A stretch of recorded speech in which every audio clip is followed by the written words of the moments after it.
Cats in the Bag é o segundo episódio de Breaking Bad, mas o impacto já é visceral. Breaking Bad, criada por Vince Gilligan, não perde tempo em sedimentar sua identidade estética e temática, né?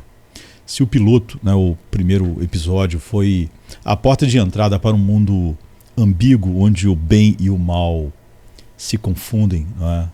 Cats in the Bag é o corredor escuro, eu diria, onde os personagens começam a tropeçar em suas próprias decisões. Então, com a direção de Adam Bernstein, o episódio mergulha diretamente na consequência do crime cometido no capítulo anterior. O assassinato de Emílio, parceiro de Jesse Pinkman, né? E a presença ainda ameaçadora de Crazy Eight, mantido em cativeiro no porão da casa dos White, sem que a mulher dele saiba, né? Sem que ninguém saiba. Então, o episódio se inicia com uma imagem visualmente marcante. Walter e Jesse tentando empurrar o trailer até o deserto, um lugar constantemente usado por Gilligan como representação do limiar entre o conhecido e o caótico.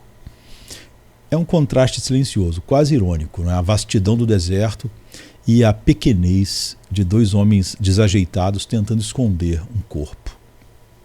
Esse contraste ele é ampliado ainda mais com o retorno para a vida suburbana, onde Walter precisa enfrentar sua esposa, Skyler, com uma mentira mal costurada, né? Tentando equilibrar o que resta da sua vida anterior com o novo universo que começa a devorá-lo de dentro para fora.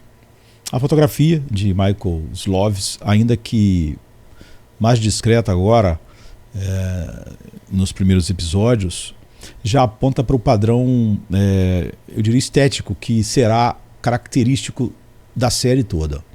Ângulos ousados, composições simétricas e o uso da cor como elemento narrativo. Tons frios nos momentos de distanciamento moral e tons quentes nas cenas de desespero emocional. Então, a tensão do episódio não depende da ação física, né? Tudo gira em torno da presença do que foi feito e do que ainda está por vir. O corpo de Emílio, no trailer, o barulho constante vindo do porão, né? O que pode chamar a atenção da sua esposa, e a presença silenciosa da culpa no rosto de Jesse. A série entende que o peso do pecado não está apenas no ato, mas na manutenção da mentira. E o Walter White, né, interpretado magistralmente por Bryan Cranston, ele passa por uma transformação sutil, porém fundamental.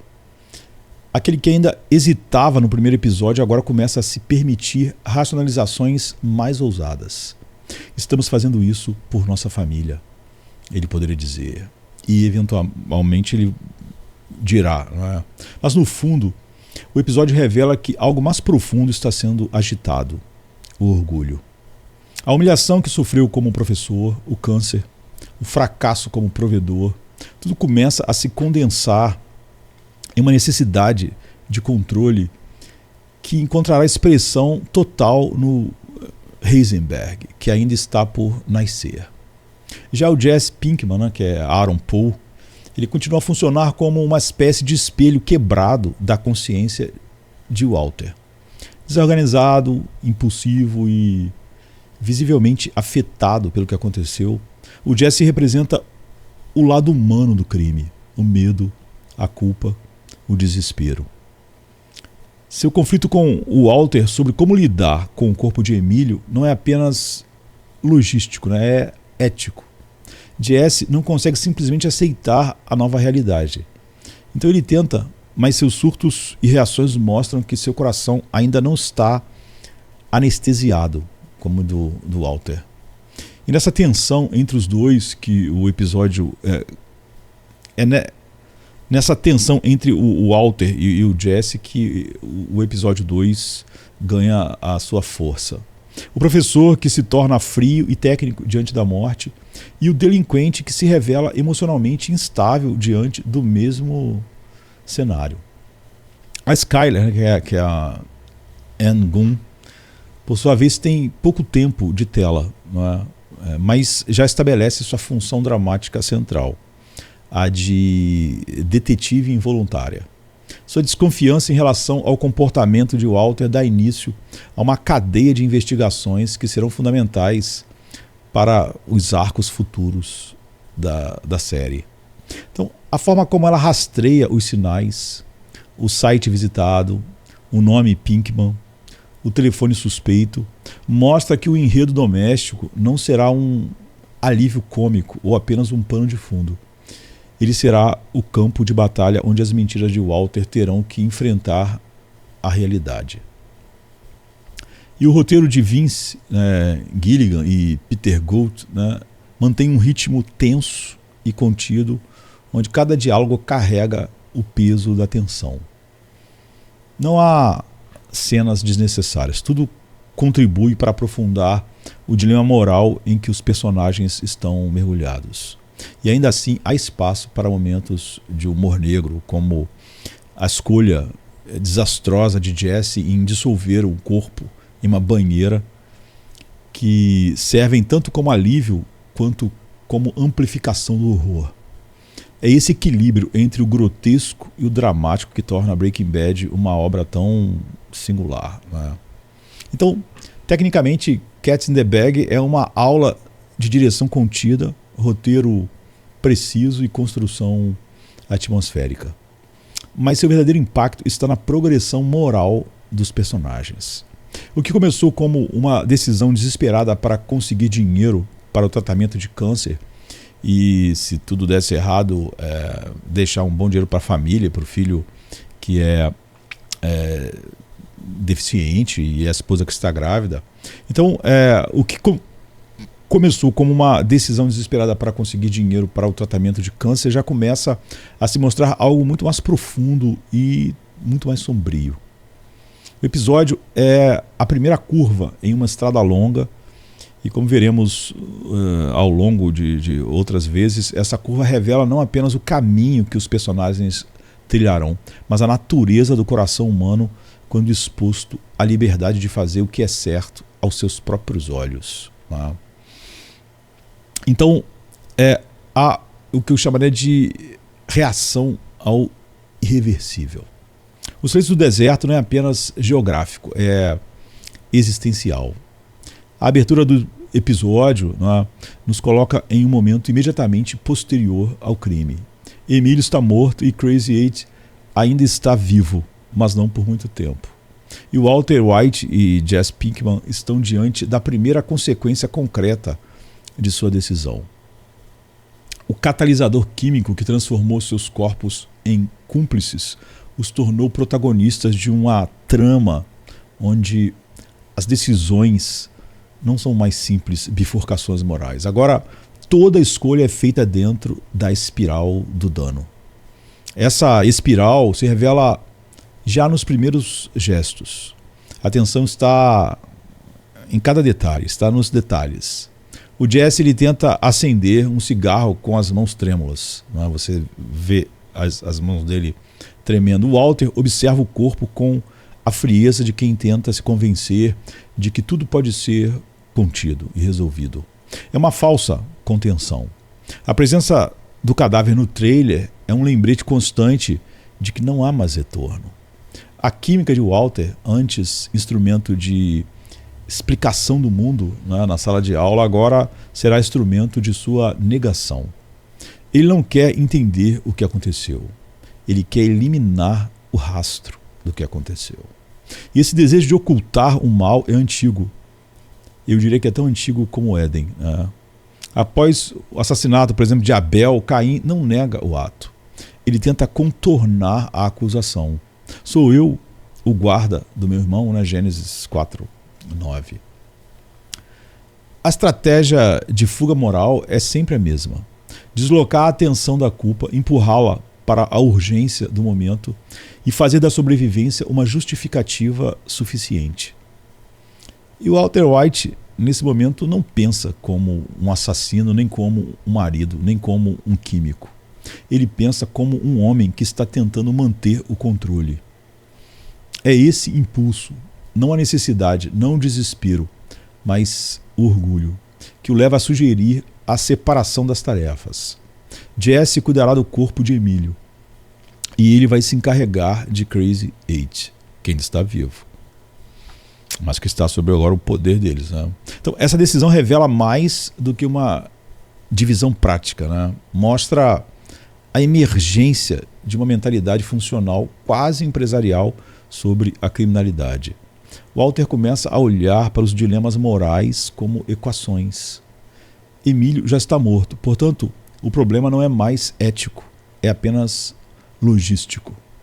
Crazy Eight está vivo, logo o dilema é estratégico. Essa racionalização é o ponto onde o coração humano começa a se afastar da sensibilidade natural ao pecado. Não há mais horror, apenas planejamento. E isso é profundamente teológico. Jeremias 17:9 nos dá o diagnóstico com clareza. O coração é mais enganoso que qualquer outra coisa. E sua doença é incurável. Quem é capaz de compreendê-lo? Então, o Walter está convencido de que ainda é um homem bom em circunstâncias ruins. Ele se permite mentir porque, em sua lógica, os fins ainda justificam os meios. Já o Jesse, em contraste, está em colapso. Ele grita, treme, recusa ordens. Então, ao contrário de Walter, ele não consegue tratar o corpo de Emílio como um objeto a ser descartado. Sua reação é emocional, visceral, confusa, mas humana. E é nessa diferença entre os dois que a série propõe uma reflexão mais profunda. O que acontece com o ser humano quando o mal deixa de ser chocante e passa a ser administrável? Jesse, com todo o seu histórico de delinquência, ainda reage com repulsa. Walter, com seu currículo de pai, professor e marido, reage com eficiência. Essa inversão é intencional. Gilligan está sugerindo que a maldade não respeita categorias sociais ou reputações públicas. A maldade se instala lentamente como uma infiltração. O plano de dissolver Emílio em ácido é simbólico em muitos níveis, né? Primeiro, é uma aplicação da ciência contra a dignidade humana. Um tipo de profanidade técnica, né? Entre aspas. O Walter usa seu conhecimento, sua inteligência, para apagar vestígios daquilo que deveria causar horror.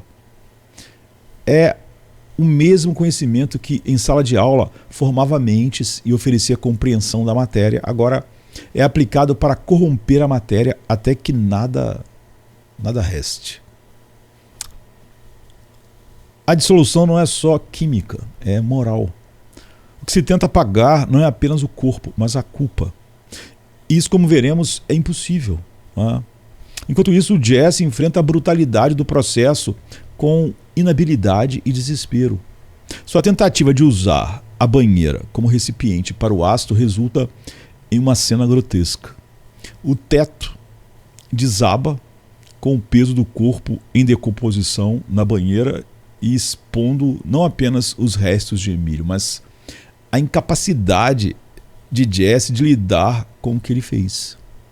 Essa cena que mistura horror e humor é uma síntese perfeita da série. Não há como fazer o mal sem que ele respingue em todos os cômodos da alma.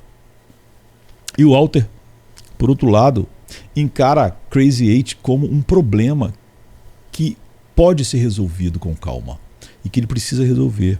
Ele desce até o porão, alimenta o prisioneiro, tenta manter uma aparência de racionalidade, mas essa racionalidade é perversa porque já ignora a realidade fundamental.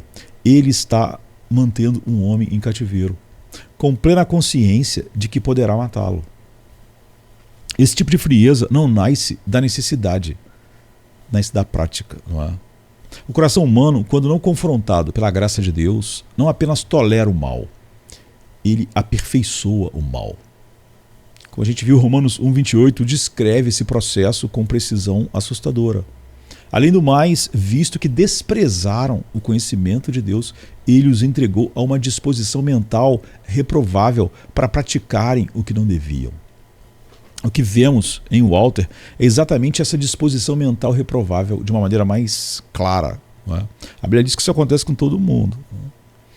Ele começa a praticar o que não devia, não por falta de conhecimento, mas por ter rejeitado os limites que esse conhecimento deveria impor.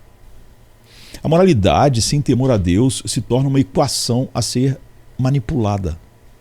E a escolha de Jesse em seguir as ordens de White, ainda que entre protestos, revela outro aspecto do coração humano, a tendência de se submeter ao que parece mais forte, mesmo que isso implique em culpa compartilhada. O Jesse sabe que está envolvido, sabe que não pode mais sair e começa a ceder. É a dinâmica do pecado em grupo. O medo da consequência une dois homens que, em qualquer outra circunstância, jamais cooperariam. O mal, quando compartilhado, cria uma falsa irmandade, uma aliança fundada na vergonha, não na verdade. E assim, ao fim do episódio, nada foi resolvido. O corpo de Emílio está destruído, mas a culpa permanece. Crazy Eight ainda está vivo, mas seu destino já parece selado. Skyler começa a montar as peças, mas ainda não vê o quadro completo. E o Walter está mais calmo do que deveria. A adrenalina passou, o caos foi organizado, entre aspas. E esse sentimento de controle é o prenúncio mais perigoso de todos, porque quando o coração se sente no comando, ele começa a crer que é capaz de salvar-se a si mesmo. Uma mentira antiga, porém irresistível para quem rejeita a verdade. Aqui a gente pode olhar a separação entre o eu e a consciência. Existe um tipo de divisão interior que não é perceptível à primeira vista. Ela não provoca alarme, não emite sinais claros e muito menos gera arrependimento imediato. Esse tipo de ruptura acontece lentamente quando o sujeito passa a justificar pequenas transgressões em nome de algo maior. No caso de Walter White, o câncer foi apenas a chave de ignição. O verdadeiro motor da transformação está sendo construído na medida em que ele aprende a silenciar sua consciência e, eu diria, a dialogar com uma nova voz, mais fria, mais pragmática, mais perigosa. É nesse ponto do episódio Cats in the Bag que começamos a perceber essa bifurcação interna. A pessoa de Walter White, como vista por Skyler, Flynn, seu filho, e até Jesse, continua funcionando.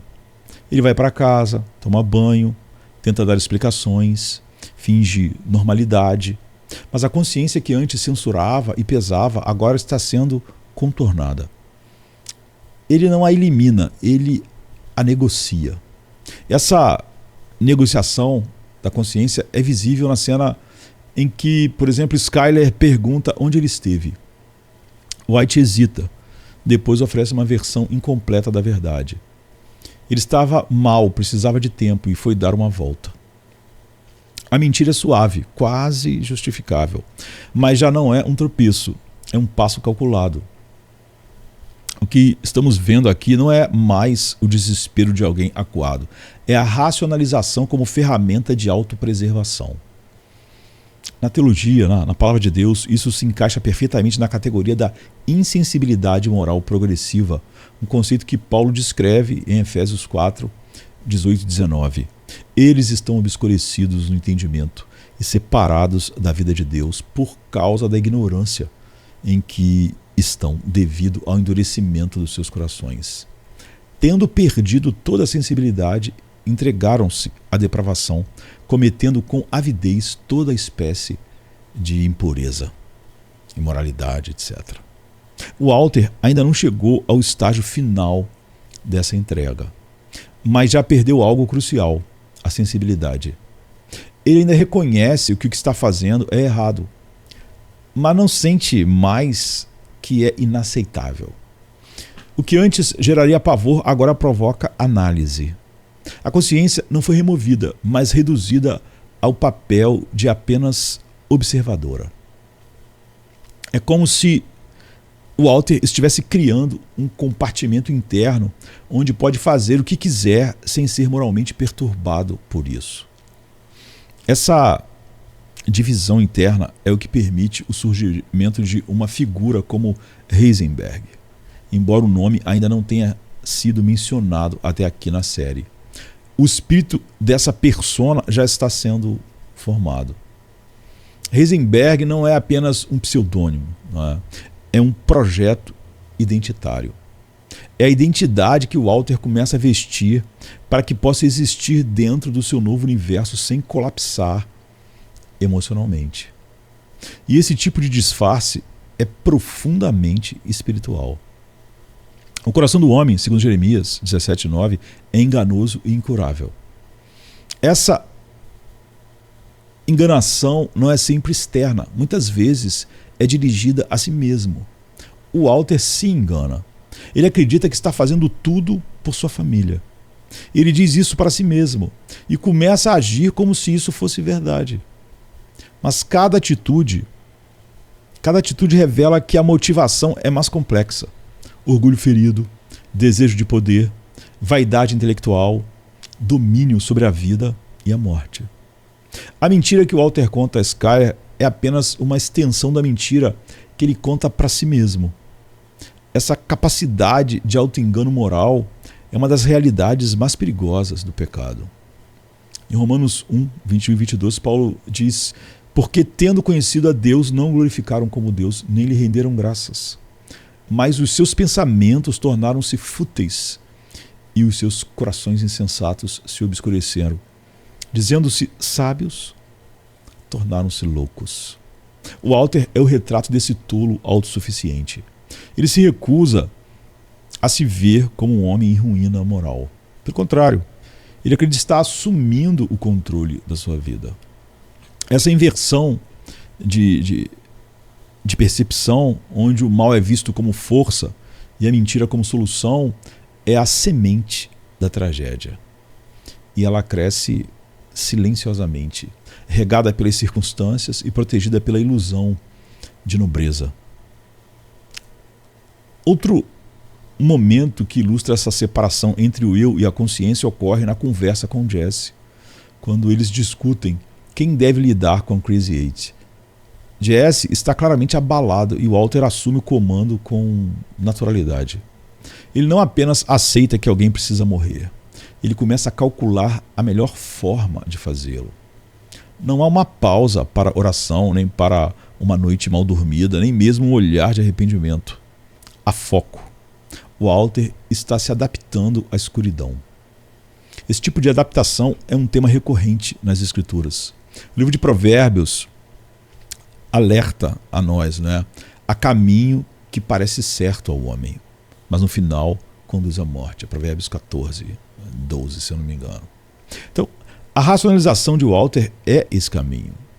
Parece certo, parece lógico, parece até necessário. Mas a ausência de temor a Deus, a ausência do arrependimento e a ausência de humildade espiritual fazem com que cada passo seja, na verdade, uma descida mais profunda. E o que é mais impressionante é que essa descida se dá sem grandes ruídos, sem grandes barulhos, silenciosamente. É uma corrupção silenciosa. A Bíblia reconhece essa realidade ao descrever a depravação total. Não que o ser humano, como eu já disse quando eu estava falando no primeiro episódio, seja tão mal quanto poderia ser em termos de ações. Não é isso que é a depravação total. Mas que todas as áreas de sua vida estão completamente dominadas pelo pecado. Mente, vontade, emoções. Então não há nenhuma área da vida que possa ser a rocha onde você possa se segurar para sair da depravação. Não há nada que ficou intocado pelo pecado e não dominado pelo pecado. É isso que é depravação total. Não é que o homem é tão mau quanto podia ser. Então o Walter ainda ama sua família. ainda ensina química com competência, ainda faz piadas ocasionais. Mas em cada aspecto de sua vida o pecado está se infiltrando, distorcendo, redirecionando suas motivações. Skyler, ao perceber as mudanças em Walter, começa a desconfiar. Mas ela ainda não tem elementos claros. E também é óbvio que uma esposa nunca imaginaria isso do seu marido de tantos anos, que era só realmente um homem comum, professor de química. Então, o que ela enxerga é apenas a ponta do iceberg. O silêncio desconfortável, os sumiços, a hesitação. A verdadeira ruptura está dentro de Walter. É possível que um homem minta tão bem porque já não se vê como mentiroso? É possível que ele seja tão eficaz em esconder porque já não acredita estar escondendo algo errado? Sim. E essa é uma das maiores evidências do coração enganoso descrito por Jeremias. Esse processo de duplicação interna não é novo. Davi, após pecar com Betseba e assassinar Urias, viveu durante meses sem confessar, mantendo uma aparência pública de normalidade. Mas sua alma estava adoecida.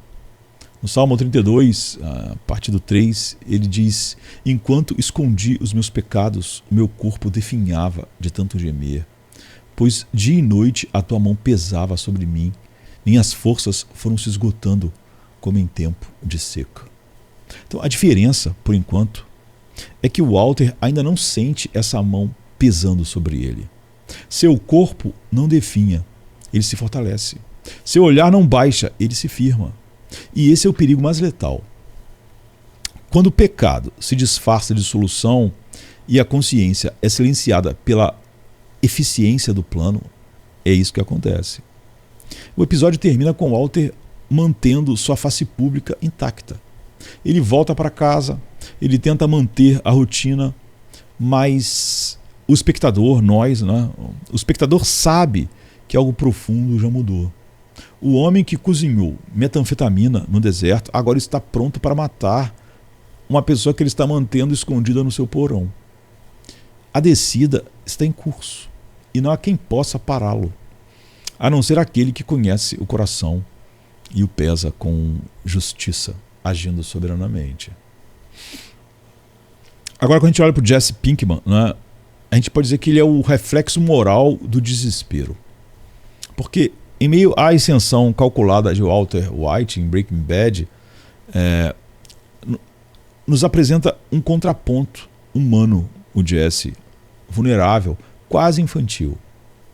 Jesse Pinkman, muito além do estereótipo do delinquente desmiolado, Jesse é o retrato de uma alma sem raízes, fragmentada por escolhas ruins, desprezada por figuras de autoridade e lançada numa realidade que exige decisões muito acima de sua capacidade moral e emocional.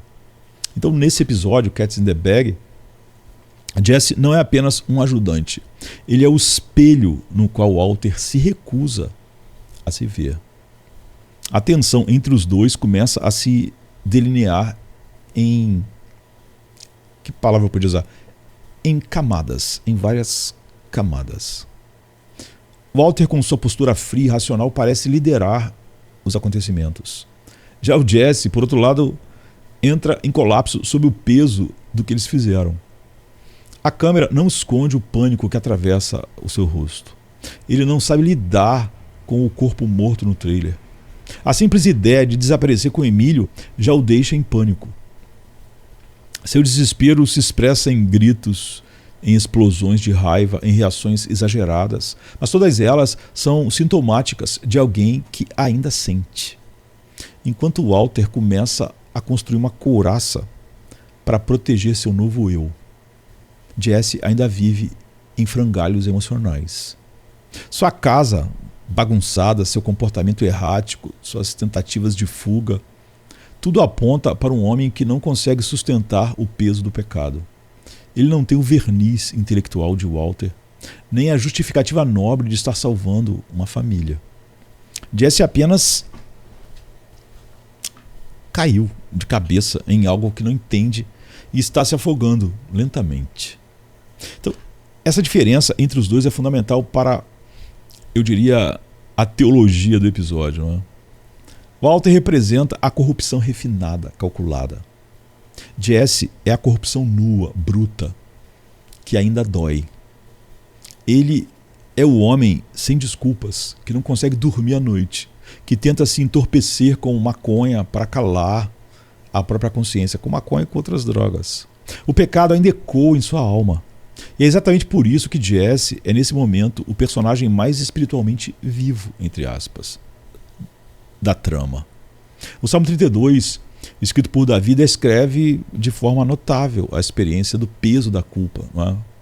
Enquanto eu calei, ou eu falei, enquanto eu escondi os meus pecados, meu corpo definhava de tanto gemer, pois dia e noite a tua mão pesava sobre mim e minhas forças foram se esgotando. Essa é a condição de Jesse, a gente pode dizer. O corpo não está definhando literalmente, mas seu ser está. Ele não consegue fingir que está tudo bem. A morte de Emílio não é apenas um problema logístico para ser resolvido, como é para o Walter. É um trauma. Quando o Walter dá a ele o papel de sumir com o corpo, o Jesse hesita, mas cede. E ceder ao pecado, mesmo sem frieza, ainda é ceder ao pecado. O erro de Jesse não é o desespero, é a obediência à voz errada. A cena da banheira é um ponto de ruptura. Jesse, sem preparo, né, e sem discernimento, decide usar o banheiro do andar de cima para dissolver Emílio em ácido, como tinha sido dito para ele fazer. O erro técnico gera uma das mais grotescas, né, uma das cenas mais grotescas da série. O sangue e os restos mortais escorrendo pelo teto da casa. Mas ali há mais do que humor negro. Há um símbolo potente, como eu falei. O pecado mal resolvido desce. O que se tenta esconder em um andar aparece no outro andar. A culpa maltratada encontra seu caminho de volta. A sujeira aparece. A decomposição invade o lar, invade a vida. Não fica só naquela área o pecado que a pessoa queria que ficasse. E Jesse, ao se deparar com esse horror, não ri. Ele chora. Ele grita. Ele se isola. Enquanto Walter continua a operar no modo calculista, Jesse está emocionalmente em frangalhos. E ainda assim, é ele quem liga para o Walter, pedindo ajuda. É ele quem cede. É ele quem se submete. Não porque confia em Walter, mas porque não tem ninguém mais com quem ele pode falar. Jesse representa o pecador isolado, o rebelde que agora paga o preço da liberdade, entre aspas, que escolheu. E que descobre que a liberdade sem direção é só mais uma forma de escravidão, uma forma de estar perdido. A Bíblia reconhece que o pecado desorganiza o homem em todas as suas esferas. Jesse é o retrato dessa desordem. Ele não é um vilão. Ele é um órfão moral sem base, sem coluna, sem alicerce. Seus pais o rejeitaram. Seus amigos são tão perdidos quanto ele. Seu parceiro agora é um professor que era respeitável, né, na sociedade, que se tornou mais sombrio do que qualquer traficante que ele já tinha conhecido antes. Jesse está sozinho e o pecado floresce no terreno da solidão. O Salmo 38 ecoa essa condição a partir do versículo 4. As minhas culpas me afogam. São como um fardo pesado e insuportável. Minhas feridas cheiram mal e supuram por causa da minha insensatez. Estou encurvado e muitíssimo abatido. O dia todo saio vagueando e pranteando. Eu diria que essa é a alma de Jesse. Ele vagueia, ele pranteia, ele tenta aliviar a dor com drogas, com negação, com gritos. Mas sua dor é real. Ironicamente, essa dor é sua salvação potencial. Porque onde há dor pelo pecado, ainda há um operar espiritual. Né? Jesse ainda sofre. O Walter, em contraste, já se acomodou. E essa diferença aponta para um princípio importante. O pecado que ainda incomoda é melhor do que o pecado que já não incomoda ou assusta. Em certo sentido, Jesse funciona como o anticatalisador de Walter. Se Walter sabe... como eu podia colocar isso? Se Walter sobe em poder, Jesse afunda em desespero fazendo as mesmas coisas. Se Walter encontra força no controle, Jesse revela a fragilidade na exposição. Mas há uma beleza crua nisso. A fragilidade de Jesse o impede de construir uma falsa identidade. Ele não consegue fingir. E, biblicamente, é essa vulnerabilidade que muitas vezes antecede o arrependimento genuíno. Isaías 57:15 diz: pois assim diz o alto e sublime que vive para sempre e cujo nome é santo. Habito num lugar alto e santo, mas também com o contrito e humilde de espírito, para dar novo ânimo ao espírito do humilde e novo alento ao coração do contrito. Por ora, Jesse ainda não se quebranta diante de Deus, né? Claro que não. Mas ele já começa a quebrar-se, a se quebrar diante de si mesmo. E esse é o prelúdio do arrependimento. É o início da fissura por onde a luz pode entrar. É o lugar onde o espírito pode trabalhar. Jesse ainda não sabe disso, mas sua dor é uma porta. Em contraste, o Walter se fortalece. Jesse se desmancha. Um caminha para a frieza e o outro para a crise. E entre os dois, vemos as possibilidades do coração humano: endurecer-se ou quebrar-se. Jesse é o solo rachado, mas ainda fértil. Walter é a rocha que começa a se tornar impermeável, né? E é por isso que, mesmo em sua miséria, Jesse é mais humano, mais verdadeiro. E eu diria, mais próximo da esperança, né? Nesse episódio, em Cats in the Bag, Breaking Bad começa a explorar com requinte simbólico a maneira como o pecado deixa marcas não apenas na consciência, mas também nos espaços físicos. O corpo de Emílio dissolvido de forma desastrosa por Jesse e Crazy Eight mantido no porão por Walter não são apenas elementos do enredo.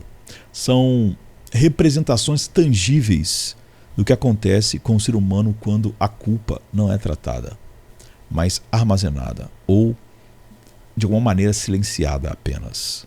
O banheiro e o porão se tornam metáforas teológicas. A casa onde Jesse tenta se desfazer do corpo em ácido não é apenas um local de crime, é um lar, ou pelo menos deveria ser, né, a sua casa. A ironia está no fato de que o lugar, que deveria ser refúgio, privacidade e segurança, torna-se espaço de putrefação e horror. A banheira escolhida por Jesse para dissolver o cadáver representa esse esforço inconsciente de manter o mal escondido, manter o mal silencioso, manter o mal contido. Mas o resultado é exatamente o oposto. O teto cede, os restos mortais caem no andar de baixo e o que era secreto se torna não só visível, se torna visivelmente nojento. Essa cena grotesca é mais do que humor negro, como eu disse, né? É uma parábola visual. Tudo aquilo que tentamos esconder, nossa vergonha, nossa culpa, nossos pecados, encontra um caminho de volta.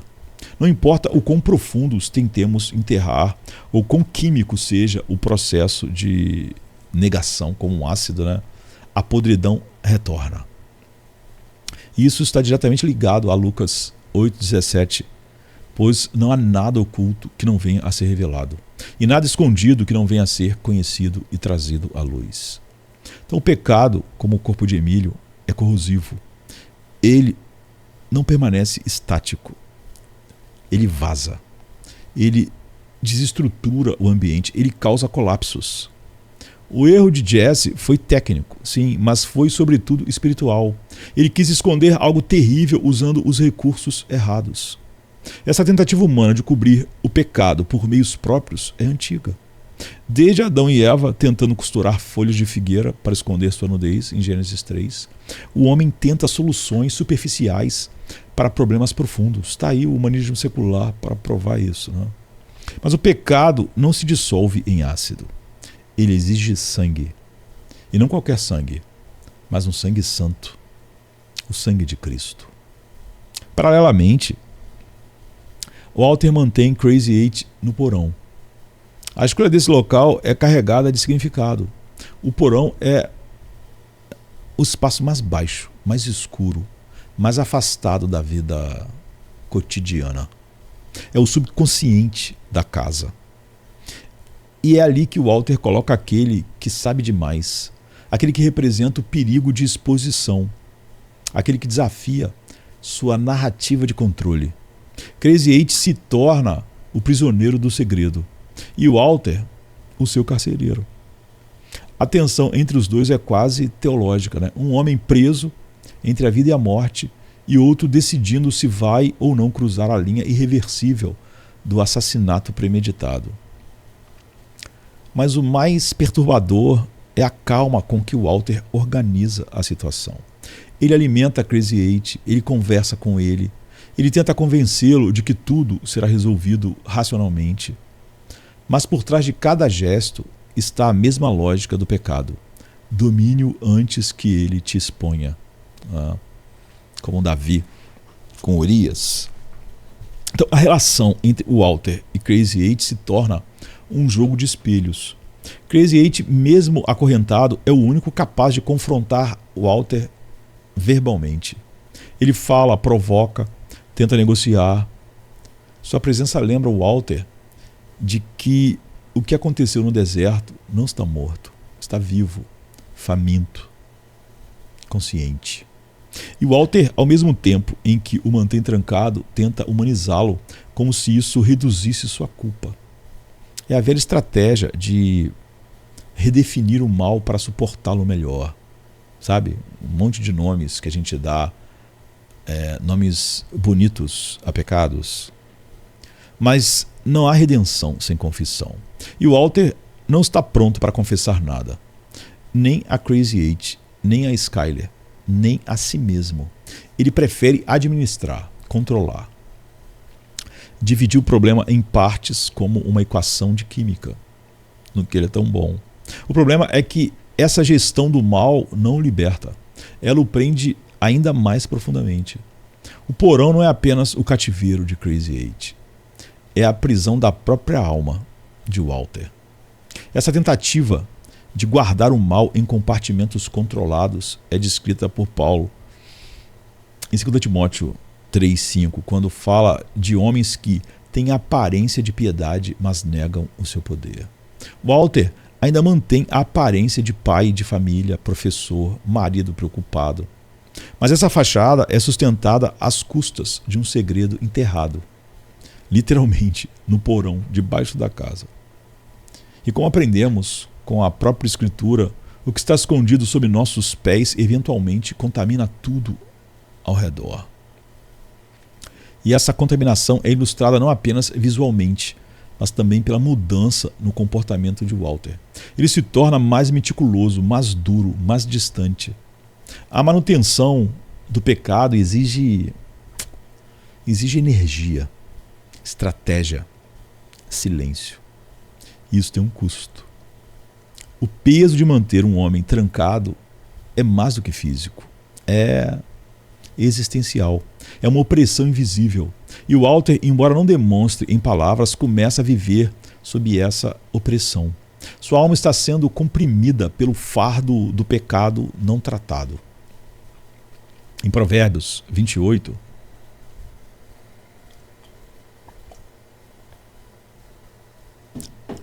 em Provérbios 28:13, nós somos advertidos: quem esconde os seus pecados não prospera, mas quem os confessa e os abandona encontra misericórdia. O Walter não confessa, ele esconde, ele racionaliza, ele se torna gestor da própria destruição. A escolha de manter Crazy 8 vivo por mais um episódio é, em parte, uma hesitação moral, mas também uma tentativa de evitar a responsabilidade final. Enquanto Crazy 8 estiver vivo, há um tipo de esperança, ou talvez apenas uma desculpa para não decidir. O episódio assim apresenta 2 cadáveres, um dissolvido e exposto, outro ainda pulsando no porão. E ambos simbolizam o estado do coração humano diante do pecado. O primeiro, quando tentamos destruir o mal à força, resulta em caos visível, destruição, podridão escorrendo pelo teto. O segundo, quando tentamos manter o mal trancado, resulta em uma corrosão lenta da alma. Em ambos os casos, o pecado não foi tratado, apenas redistribuído. A Bíblia não apresenta uma solução, a Bíblia nos apresenta uma solução radicalmente oposta. Não esconder, não matar, não racionalizar, mas confessar e abandonar.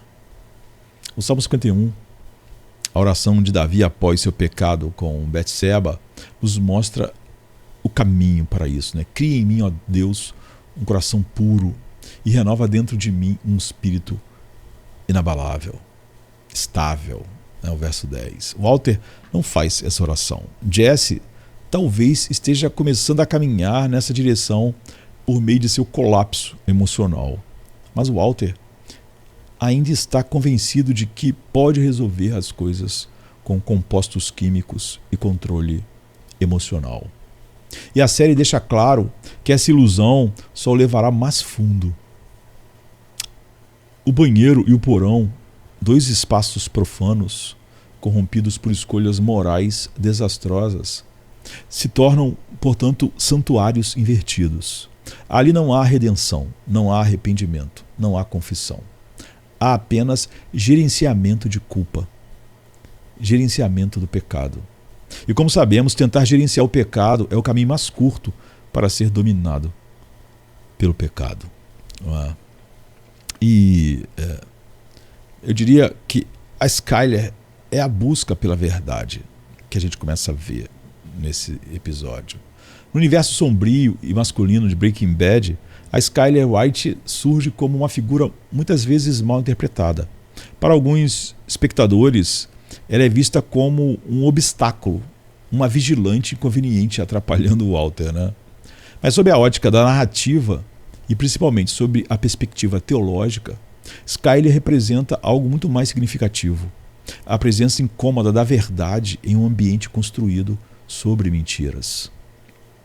Em Cats in the Bag, sua participação ainda é discreta em termos de tempo na tela, mas é essencial em termos dramáticos. Skyler sente, ela percebe, ela pressente que algo está fora de lugar.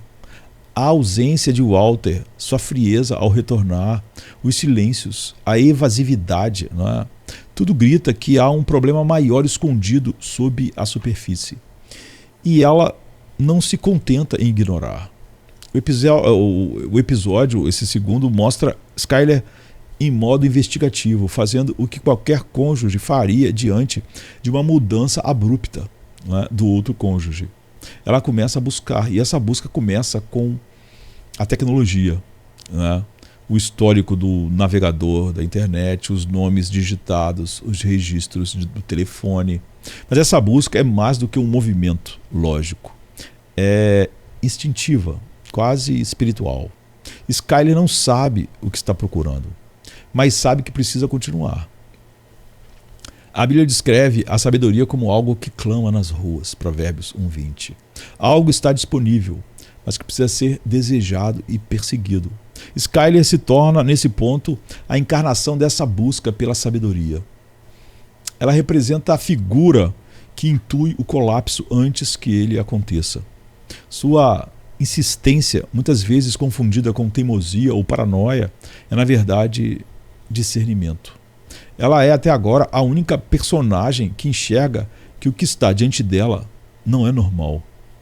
Em Lucas 8, 17, Jesus afirma: pois não há nada oculto que não venha a ser revelado e nada escondido que não venha a ser conhecido e trazido à luz. Skyler é um instrumento narrativo dessa revelação iminente. Ela ainda não sabe a extensão das trevas que cercam Walter, mas ela representa o olhar de Deus na história. Aquele que, ainda que distante da ação principal, aparentemente, age como contraponto moral e como voz da realidade. Ela não é justiceira, ela é investigadora. E isso a torna incômoda para quem deseja viver na sombra, sabe? A luz veio ao mundo e os homens odiaram a luz porque eles amaram as trevas. É porque a luz ia revelar suas obras mais.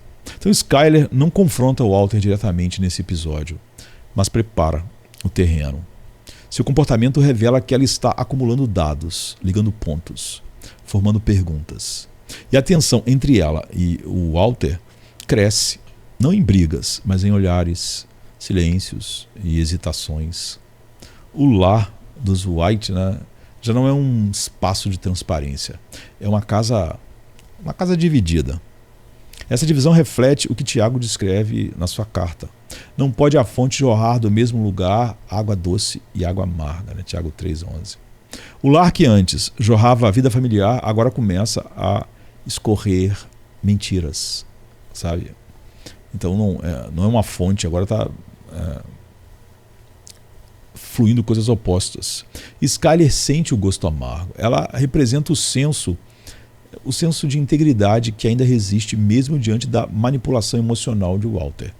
Sua gravidez, inclusive, é um lembrete constante do futuro, de algo puro e novo que está sendo ameaçado pela corrupção que se instala silenciosamente ao seu redor. A Bíblia nos ensina que, mesmo em contextos onde o pecado predomina, Deus levanta testemunhas. Pessoas que, mesmo sem entender tudo, percebem que há algo errado. Skyler é essa testemunha. Sua busca por respostas é, na prática, uma denúncia da ausência de verdade. Ela representa a inquietação que antecede a revelação. O desconforto que prepara o coração para o confronto inevitável com a realidade. Então, a figura de Skyler também expõe o isolamento de Walter. Ao escolher esconder a verdade, ele corta a ponte mais importante de sua vida, a confiança conjugal. E isso o empurra ainda mais para dentro de si mesmo, para um mundo de mentiras que ele está construindo. Skyler não é o obstáculo, ela é o freio de emergência que ele está desativando. Na estrutura bíblica, a verdade é sempre relacional, não basta ser verdadeira em si mesma. Ela precisa ser vivida e compartilhada. O próprio Cristo se apresenta como o caminho, a verdade e a vida. João 14,6. Mas o Walter prefere um caminho alternativo, onde a verdade é moldada conforme a necessidade. Skyler, ao perceber isso, representa o grito da realidade, ainda que tímido, até aqui, chamando para fora do labirinto da autoilusão. Ao final do episódio, Skyler ainda está na fase da busca, mas essa busca é sagrada, É ela quem manterá o espectador conectado à moralidade da série. É ela quem lembrará, mesmo nos momentos mais escuros, que há uma luz tentando entrar. Skyler é incômoda porque carrega em si a lembrança de que o pecado não se esconde para sempre. Ele será revelado, ele será julgado e eventualmente enfrentado. E a gente pode enxergar a corrupção em movimento nesse episódio. O Walter mergulhado na escuridão. Quando a escuridão toma conta de um ambiente, ela raramente o faz de forma repentina. Ela começa nas bordas, nos cantos, um abajur que se apaga, uma porta que se fecha, um silêncio que se alonga. Assim também opera a escuridão moral. Ela não invade com brutalidade, ela se acomoda. E em Cats in the Bag, vemos esse processo já em curso no coração de Walter White. O episódio todo é construído como um movimento descendente. E o Walter é o corpo que desce, o que cai. Mas ao contrário de Jesse, cuja descida é caótica, chorosa e vulnerável, a de Walter é controlada. Ele desce por decisão. Ele escolhe descer ao porão, descer no coração do crime, descer no território das sombras. E cada passo seu nessa direção é dado com uma estranha sensação de progresso, de que ele está progredindo. Ele não está perdendo o controle. A impressão que ele passa é que ele está tomando o controle. E isso ele passa para ele mesmo. O simbolismo visual da série é uma aula de narrativa silenciosa. O porão, como já vimos, é um lugar de confinamento físico, mas é também um lugar teológico. É onde o Walter aprisiona a verdade que ameaça sua construção narrativa. Crazy Eight, preso ali, é mais do que um inimigo. É a consciência externa de Walter. Um lembrete de que o que ele fez não pode ser simplesmente reorganizado ou descartado.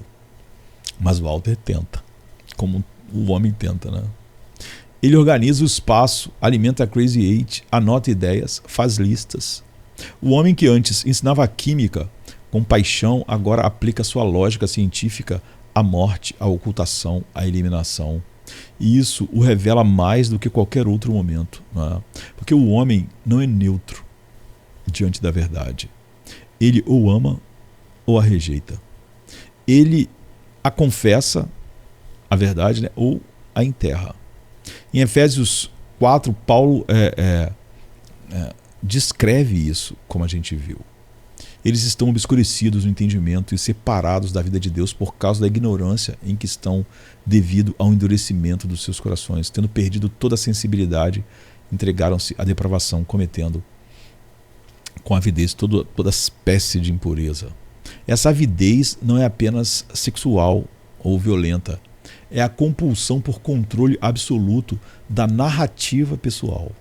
Walter está tentando reescrever sua história a partir de um novo ponto de partida. Não mais como um homem doente buscando dignidade, mas como alguém capaz de governar seu próprio destino. O câncer era o agente passivo. Agora Walter é o agente ativo.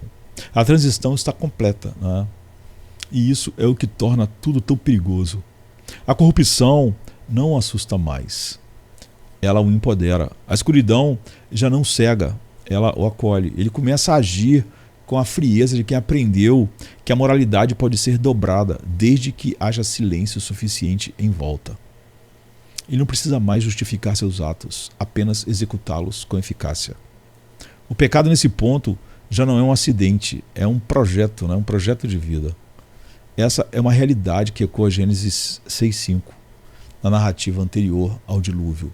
O Senhor viu que a perversidade do ser humano tinha aumentado na terra e que toda a inclinação dos pensamentos do seu coração era sempre e somente para o mal. O Walter ainda não chegou ao sempre e somente, mas a inclinação está lá, é clara. O mal já não é um evento isolado, é uma tendência moral. E o que é mais inquietante, essa tendência se estabelece de maneira quase imperceptível.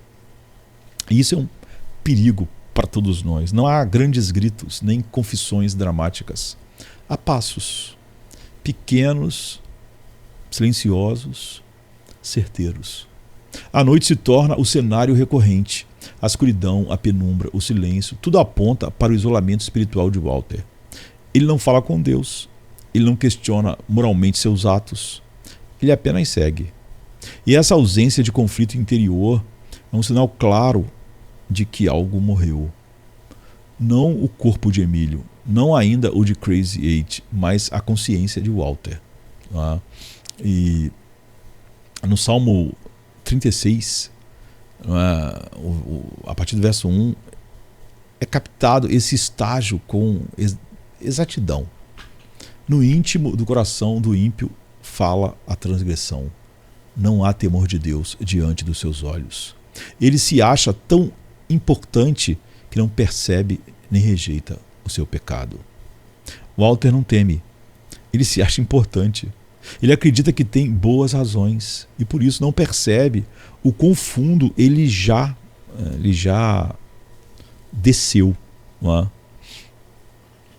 O porão não é apenas um ambiente físico, é o lugar teológico onde a alma se convence de que pode administrar o mal sem ser afetada por ele. E esse tipo de racionalização é o que C.S. Lewis chamou de banalidade do mal. O ponto em que o ser humano se torna tão funcional em sua corrupção que ele não percebe a monstruosidade de seus atos. Ele não é um vilão de desenho animado. Ele é um homem comum tentando sobreviver, mas que decidiu em algum ponto silencioso que a sobrevivência vale mais que a verdade. Isso é comum na vida aí, né?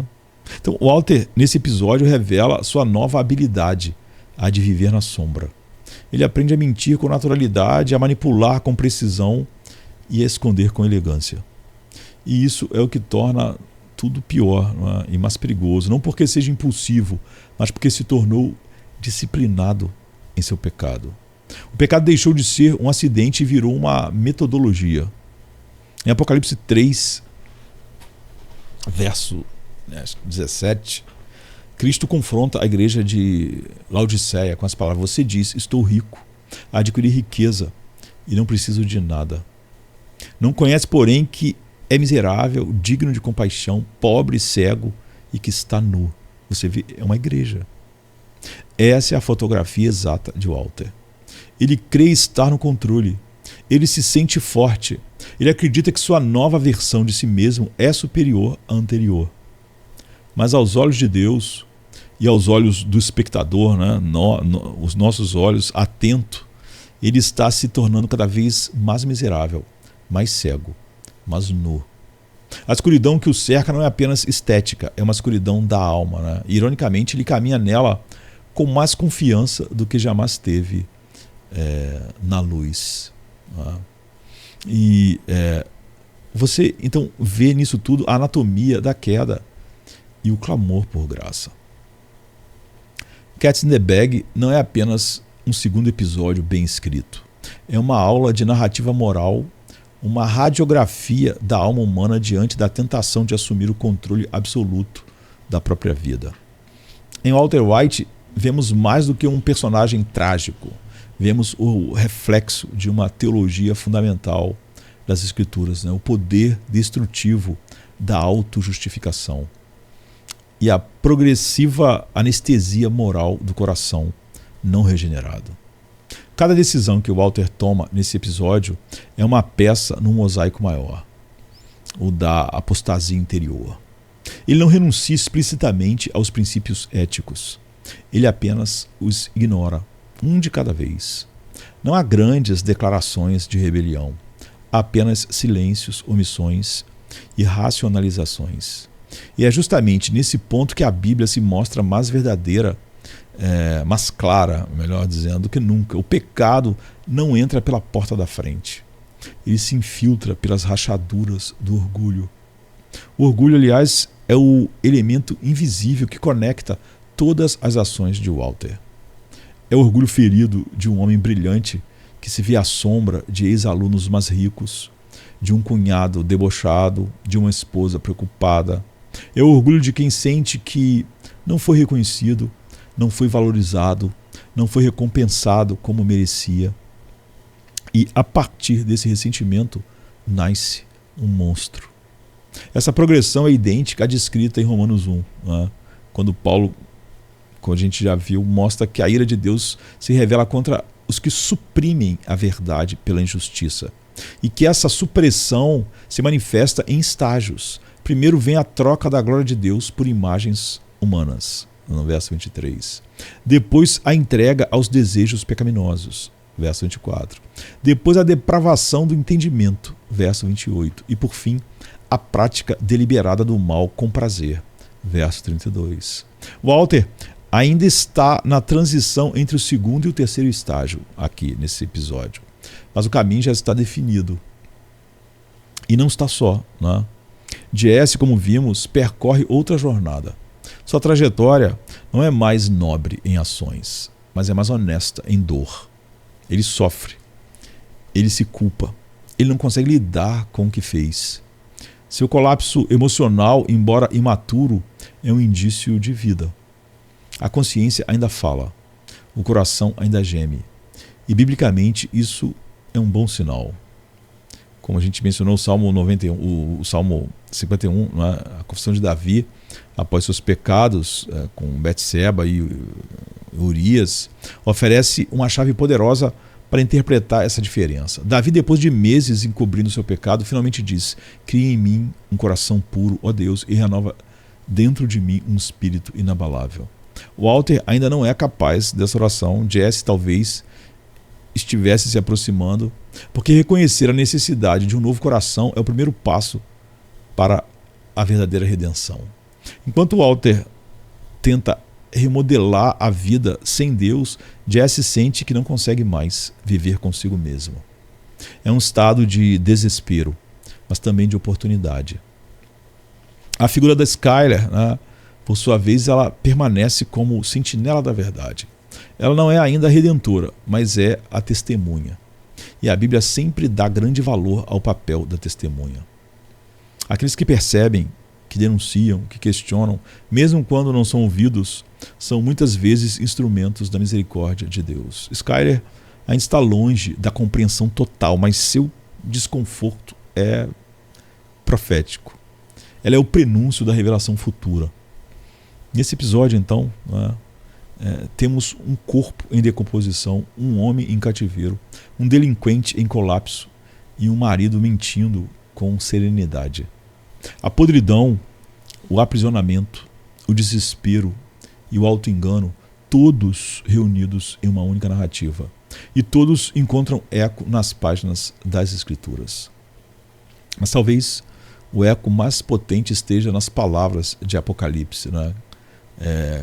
Dita para a autossuficiente, rica e satisfeita igreja de Laodiceia, como a gente viu, mostrando essa capacidade enorme de mentir e de se auto-enganar. Você diz: estou rico, adquiri riquezas e não preciso de nada. Não reconhece, porém, que é miserável, digno de compaixão, pobre, cego, que está nu. Dou-lhe este conselho: compre de mim ouro refinado no fogo, e você se tornará rico, roupas brancas, e você se vestirá para cobrir a sua vergonha, a sua vergonhosa nudez, e colírio para ungir os seus olhos e poder enxergar. Essa é, em essência, a mensagem que o Walter ainda não ouviu, mas que grita em cada plano da série. Ele pensa que está no controle, ele pensa que é forte, mas está nu, cego, pobre, miserável. E a única saída é comprar de Cristo. Não há ácido que dissolva a culpa. Há 1000 teorias do humanismo secular para lidar com a culpa. Nada pode lidar com a culpa. Não há ácido que dissolva a culpa. Não há porão que esconda a verdade. Não há silêncio que impeça a revelação. O pecado que não é confessado será exposto. E a alma que não for redimida será julgada. Então a tragédia de Breaking Bad é que ela retrata esse processo com uma precisão quase pastoral. E ao mesmo tempo, sua grandeza narrativa é que ela não o conclui por nós. A série nos convida a olhar, a analisar, a sentir e finalmente a refletir sobre nós mesmos. Onde estamos nessa cadeia de decisões? Qual parte do porão já aceitamos como normal? Que mentiras contamos e acreditamos? A resposta a essas perguntas não está no próximo episódio. Está na cruz, o lugar onde todo pecado oculto foi exposto, onde toda a culpa acumulada foi colocada sobre os ombros de um justo, onde o sangue que o ácido não pode substituir foi derramado. Ali sim a redenção, ali a cura, ali há a paz. E é essa mensagem que precisa ecoar em nossos corações quando assistimos a história ou a histórias como a de Walter White. Não como entretenimento vazio, mas como alerta e oportunidade. Porque todo coração, como o de Jeremias, é enganoso e doente. Mas Deus conhece cada pulsar e Ele somente Ele pode dar um novo coração. Então, Walter, nesse episódio, não está apenas caindo, ele está se convencendo de que subiria mais rápido se parasse de ouvir a consciência. E esse auto-engano é o que transforma homens comuns em agentes de destruição. E todos os homens, em seu pecado, são agentes de destruição. Ele continua dormindo ao lado da esposa, continua ensinando química, continua cumprimentando os vizinhos, mas o que existe dentro dele já não é o mesmo. O senso de justiça foi recalibrado, a verdade se tornou relativa, o mal ganhou nova semântica. E essa é talvez a lição mais importante de Breaking Bad. O pecado não precisa de grandes justificativas, só precisa de silêncio suficiente para se enraizar. E esse silêncio não é apenas externo, é interno. É quando a alma para de gritar, quando a consciência é colocada no porão, quando os argumentos suplantam os valores. E quando isso acontece, não é necessário que o homem declare sua rebelião.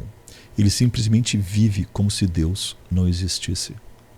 Essa forma de viver está descrita, de maneira trágica e profunda em João 3:19. Este é o julgamento. A luz veio ao mundo, mas os homens amaram as trevas e não a luz, porque as suas obras eram más. Quem pratica o mal odeia a luz e não se aproxima da luz, temendo que as suas obras sejam manifestas. A casa de Walter, seu olhar, suas ações, tudo começa a recusar e recuar da luz. Ele não quer que nada seja manifestado. Ele ama o que pode controlar, mesmo que esteja morando nas sombras. Ele ama as trevas. Isso é amar as trevas. O homem precisa declarar que ama as trevas. E como Jesus afirma, esse amor pelas trevas é o verdadeiro julgamento. O julgamento é esse. O inferno não é apenas um lugar futuro. Ele começa onde a luz é rejeitada. A consequência direta disso é a corrosão da identidade.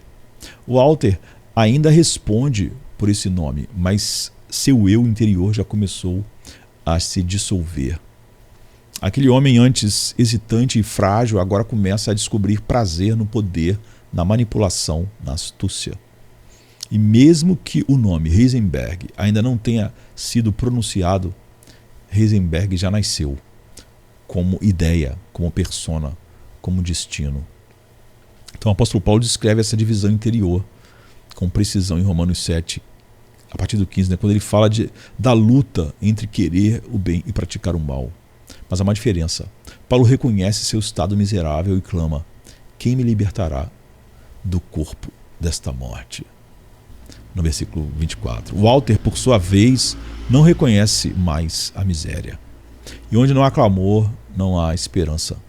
A Bíblia nunca esconde que o coração humano é terreno instável. Em Ezequiel 36:26, Deus promete ao seu povo: darei a vocês um coração novo e porei um espírito novo em vocês. Tirarei de vocês o coração de pedra e lhes darei um coração de carne. Essa é a única solução possível para alguém como Walter, para alguém como eu, para alguém como você. Não basta informação, não basta moralidade, não basta boa intenção. É preciso nascer de novo. Mas neste ponto da série, o coração do Walter não deseja regeneração, ele deseja autonomia. É isso que o pecado é.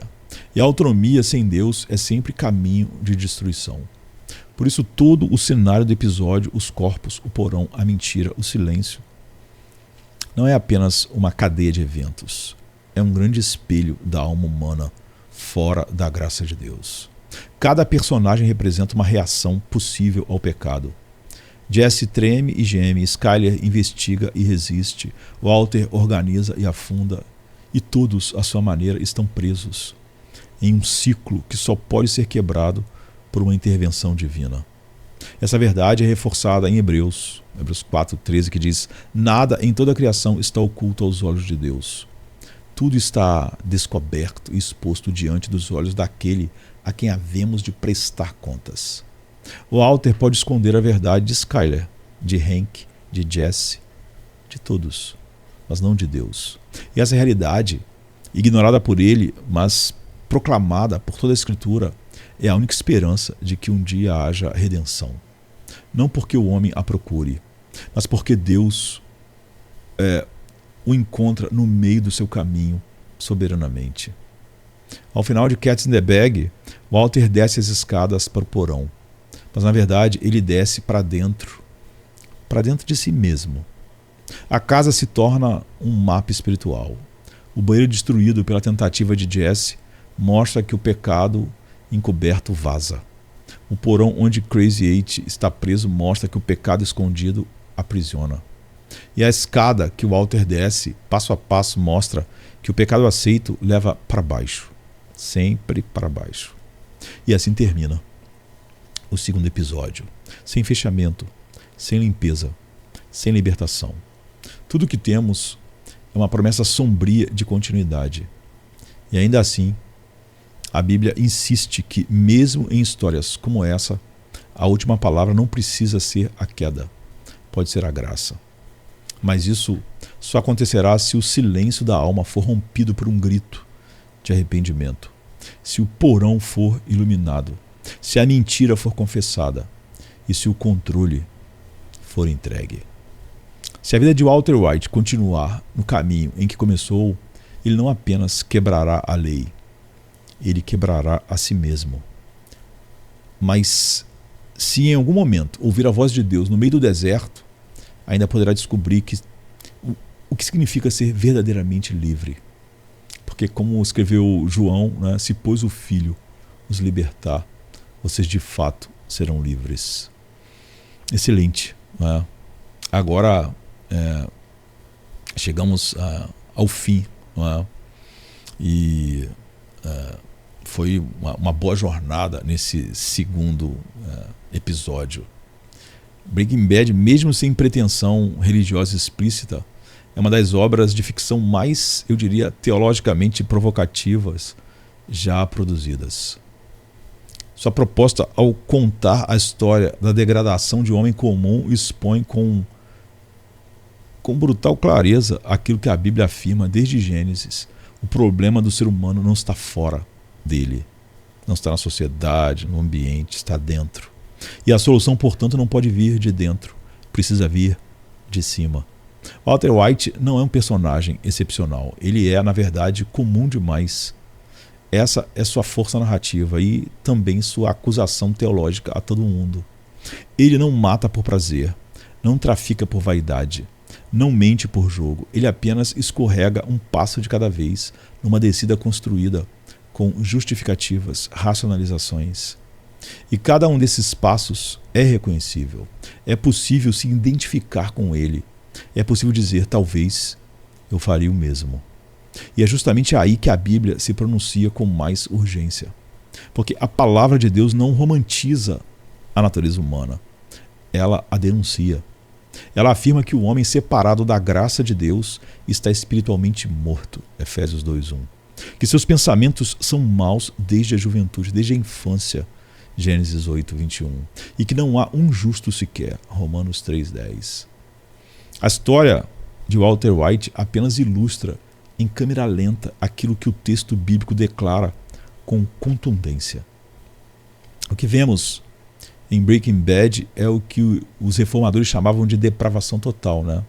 Como eu disse, não que o homem seja tão mau como pode ser, mas que o pecado afeta e domina todas as áreas da sua existência, sua mente, suas emoções, sua vontade, suas relações. Walter não é apenas um criminoso, ele é um pai que mente, um marido que manipula, um amigo que trai, um professor que corrompe.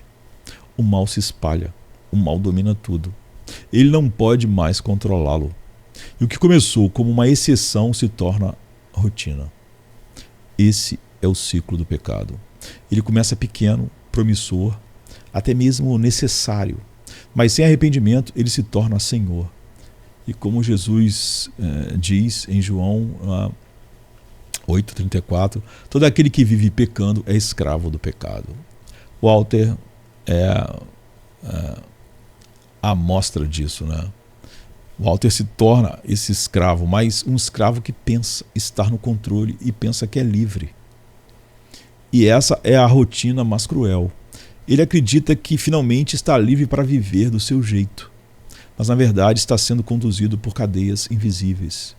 Seu pecado não o liberta, o aprisiona cada vez mais.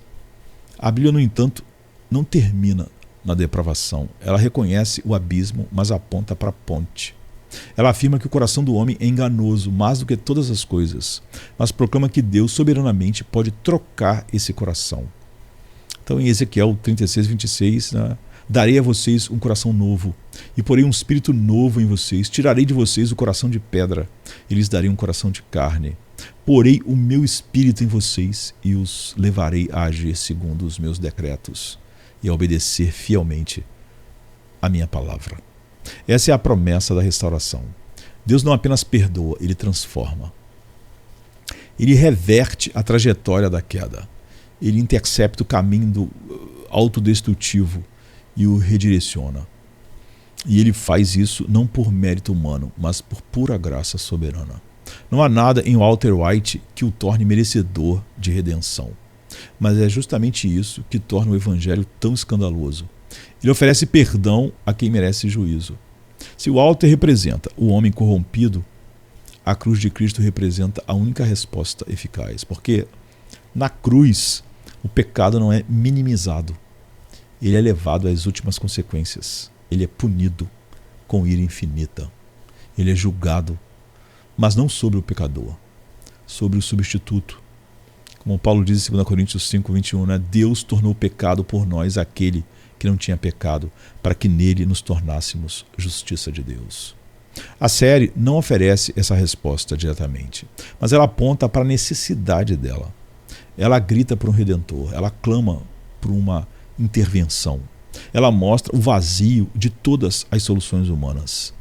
A tentativa de esconder, de dissolver, de controlar, de racionalizar, nada dissolve a culpa. E nós, mais do que outra cultura, precisamos disso, porque o humanismo secular tenta de todas as maneiras lidar com a culpa. Nada disso restaura o coração, só Cristo. E mais, Breaking Bad também aponta para a realidade do juízo. Mesmo que não use essa linguagem, é óbvio, a estrutura da série sugere que toda ação tem uma consequência inevitável. A mentira gera conflito, o segredo corrói o lar, o assassinato cobra seu preço. E a palavra de Deus ecoa esse princípio com clareza em Gálatas 6:7, onde diz: não se deixe enganar, de Deus não se zomba, pois o que o homem semear, isso também colherá. O Evangelho não nega essa verdade, ele apenas oferece uma colheita nova, fruto de uma semente diferente. Pela fé, o pecador recebe uma nova identidade, um novo coração, uma nova direção. Isso não acontece porque ele se esforçou para mudar, mas porque foi alcançado pela graça soberana de Deus.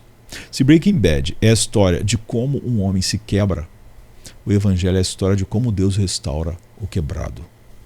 E essa restauração não vem pelo orgulho, pela negação, pela racionalização ou pelo controle.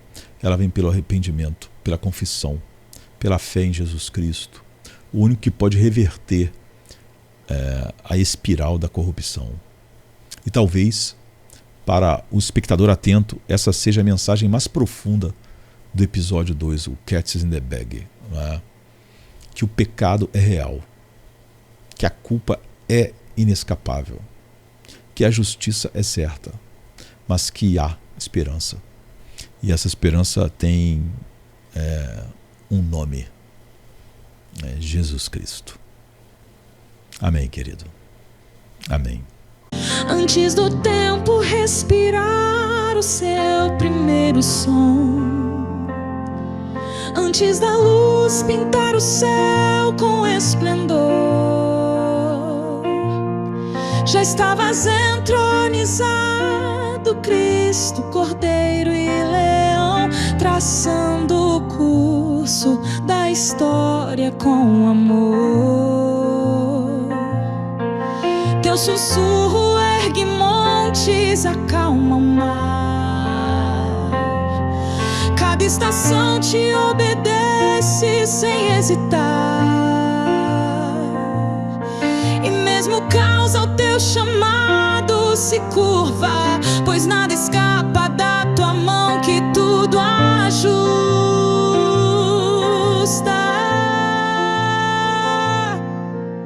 Reina Jesus, no silêncio e na tempestade, teu trono é firme, teu governo é bondade, mesmo que o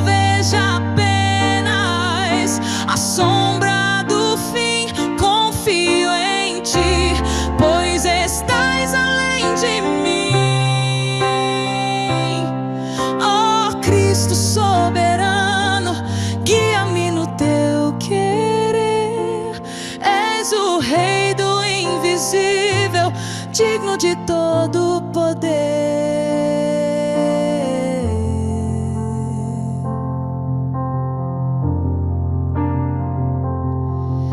Os fios da minha dor, bordados por tua mão, se entrelaçam com promessas de redenção. Mesmo os dias nublados, os caminhos sem chão, são partitura viva da tua canção. Não há perda que o teu amor não redima, nem noite que tua luz não ilumina. Tu escreves beleza com tinta da cruz, transforma cinzas em ramos de luz. Reina Jesus no silêncio e na tempestade. Teu trono é firme, teu governo